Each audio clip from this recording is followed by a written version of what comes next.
सूर्य हमें ऊर्जा देता है और हम उसे पूजते हैं। पेड़ों को इसलिए पूजते हैं क्योंकि वे हमें प्राणवायु देते हैं। जल के बिना हमारा जीवन संभव नहीं है। आज हमें अपनी इस परंपरा का वैज्ञानिक ढंग से शोध करने और दुनिया के सामने लाने की ज़रूरत है। यह बात उच्च शिक्षा मंत्री इंदर सिंह परमार ने यंग थिंकर्स कॉन्फ्लुएंस 2025 के पोस्टर विमोचन के अवसर पर कही। उन्होंने कहा कि युवाओं को भारतीय परंपरा और उससे जुड़ी विधाओं पर अधिक से अधिक शोध करके उनके प्रमाण प्रस्तुत करना चाहिए।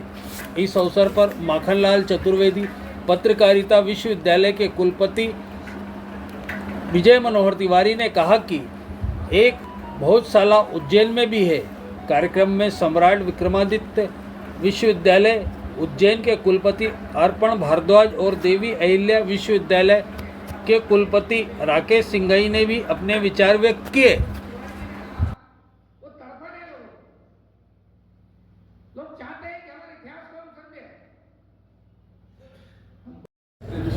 और जो शत्रु है इसका भी इसकी पहचान करना, इसको किसी एक चेहरे से आप नहीं पहचान सकते, इसके अनेक चेहरे। भारत आज जिस मोड़ पर खड़ा हुआ है, जिस मतलब तो ये है कि एक नौकरी लग जाए और उसके बाद चारों धाम हो गए, जीवन सफल हो गया। लेकिन यंग थिंकर्स फोरम ने कुछ मूल वो काम किया जो दरअसल हमारी शिक्षा प्रणाली को करना चाहिए।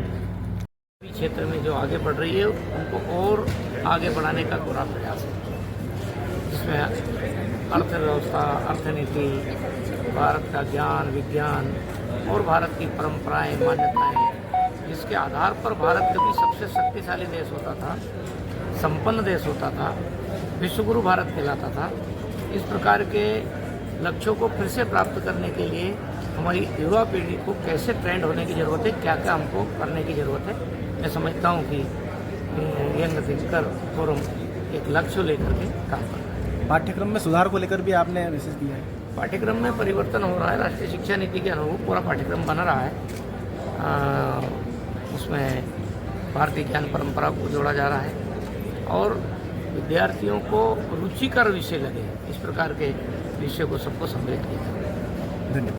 आज उज्जैन के त्रिवेणी संग्रहालय में यंग थिंकर्स फोरम द्वारा शंखनाद किया जा रहा है और ये शंखनाद है युवाओं के बौद्धिक और वैचारिक महाकुंभ यंग थिंकर्स कॉन्फ्लुएंस 2025 का, जो कि आयोजित होने वाला है उज्जैन में 10, 11, 12 अक्टूबर को।